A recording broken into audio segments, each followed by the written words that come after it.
Ramo, Hare Hare, Hare Krishna, Krishna Krishna, Krishna Hare Hare, Hare Ram, Hare Ram, Hare Krishna, Krishna Krishna, Hare Hare, Hare Ram, Hare Ram, Ram Ram, Hare Hare, Hare Krishna, Krishna Krishna, Hare Hare, Hare Ram, Hare Ram, Ram Ram, Hare Krishna, Krishna Krishna, Hare Hare, Hare Ram, Hare Ram, Ram Ram, Hare Hare, Hare Krishna, Krishna Krishna, Hare Hare, Hare Ram, Hare Ram, Hare Ram.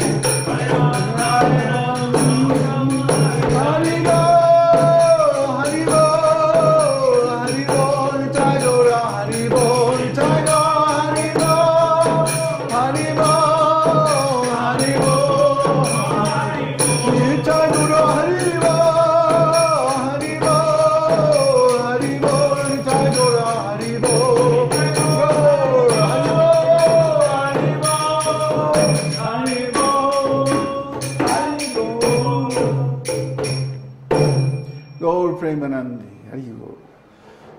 Jai Om Vishnupad Paramahansa Parivrajacacharya Sutara Sata Shri Srimad His Divine Grace A.C. Bhaktivedanta Goswami Maharaj Srila Prabhupada Ki Jai. Anantakoti Vaishnav Vrinda Ki Jai. Namacharya Srila Haridas Thakur Ki Jai. Prem Shri Gaho Shri Krishna Chaitanya Prabhu Nityananda Shri Advaita Gadadhar Srivasadi Gaur Bhakta Vrinda Ki Jai. Shri Shri Radha Krishna Gopa Gopinath Shai Mukund Radha Kund Giri Govardhan Ki Jai. Shri Vrindavan Dham Ki Jai. Shri Mayapur Dham Ki Jai. Shri Jagannath Puri Dham Ki Jai. Shri Jagannath Swami Baladev Subhadra Ki Jai. Gaur Premanandi Haribo. All glories to the assembled devotees. Hare Krishna. All glories to the assembled devotees. Hare Krishna.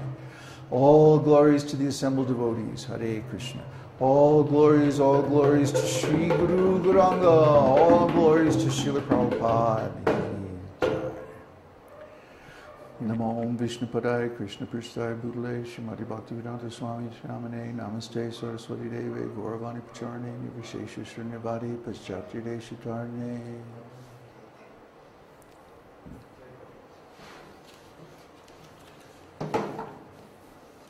Today's Jyotish course, we're going to go over the next section in the Intro to Jyotish section, which is chapter 1, shlokas 12 to 15. We're going very slowly here because each of these shlokas is very deep and they reference a lot of material in Srimad Bhagavatam that is essential for understanding the actual nature of Jyotish as a Vedanga. Remember, Vedanga means a subsidiary or auxiliary Vedic science.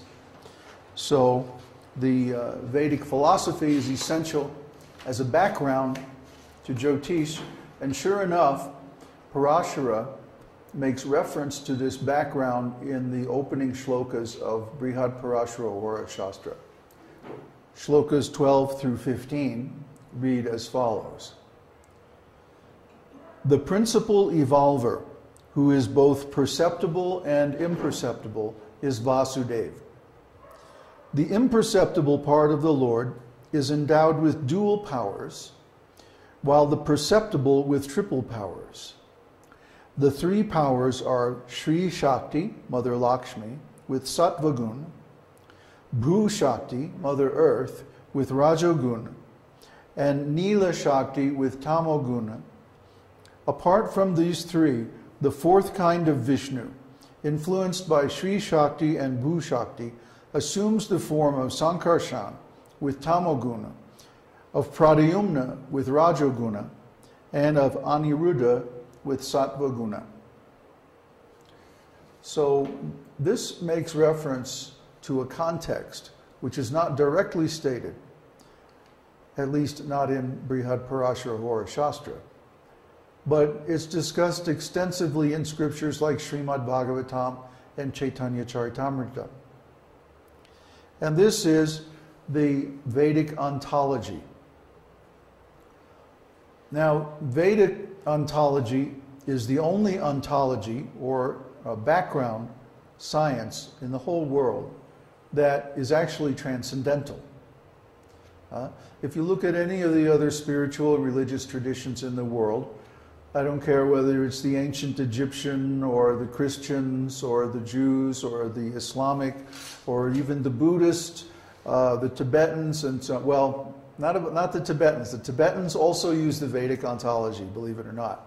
But all the other Buddhist traditions have a different ontology, which is not transcendental at all. Well, what do you have to have in order to have a transcendental ontology? An ontology, by the way, if anyone is not clear about that, it means like a catalog of what is possible to exist. A list of what exists. That's a very simplistic definition, but it'll do for now. So one of the keys to having a transcendental ontology is that there must be a spiritual world, a transcendental existence that is separate, independent, and actually more real or more existing than the material world. This material world is based on time. Therefore, everything here is temporary.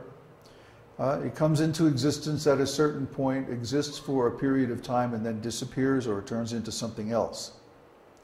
But the spiritual world is eternal. That means no beginning, no end. It never comes into being, and it never disappears from existence. It's always existing.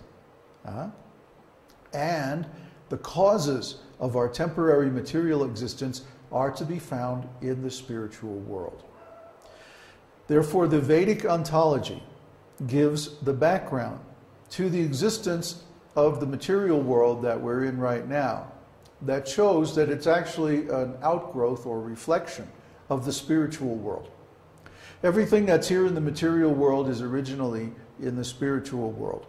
But when that is reflected in the material energy, then we get the phenomena of the material world.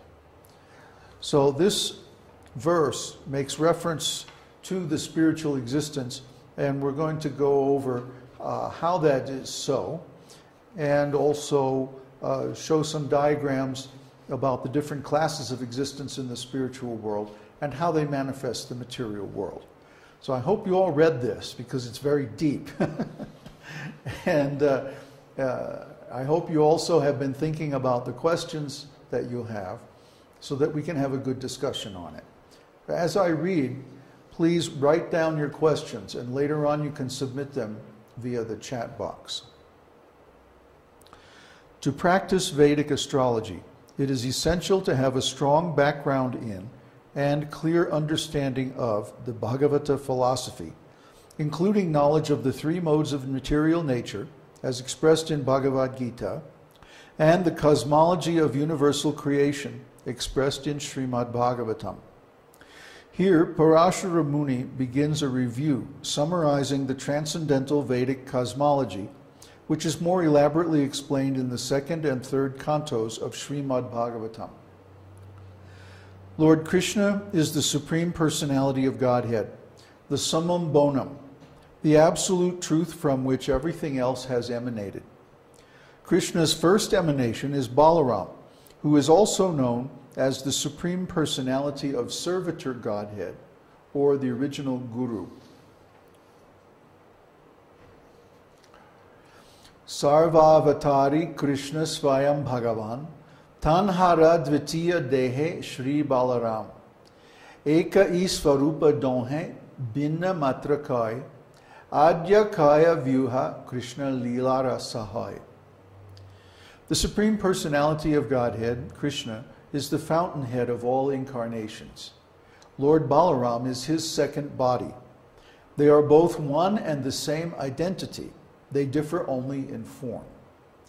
He is the first bodily expansion of Krishna, and he assists in Lord Krishna's transcendental pastimes. Chaitanya Charitamrita, Adi Leela 5:5. Then Balaram expands in 4 transcendental Vishnu forms known as the Chatur Vyuha. Sankarshan, Vasudev, Aniruddha, and Pradyumna. Vasudev expands again to the second Sankarshan form. Then the expansion of Mahavishnu or Narayan emanates from Sankarshan. This is the second quadruple expansion from Narayan. Se paravyome nayanera charipashe dvarakara chaturvyuhera dvitiya prakashe Vasudeva Sankarshan Pradyumna Aniruddha Dvitiya Chaturvyuha Eturiya Vishuddha. In that spiritual sky, on the four sides of Narayan, are the second expansions of the quadruple expansions of Dwaraka. Vasudev, Sankarshan, Pradyumna, and Aniruddha constitute this second quadruple. They are purely transcendental.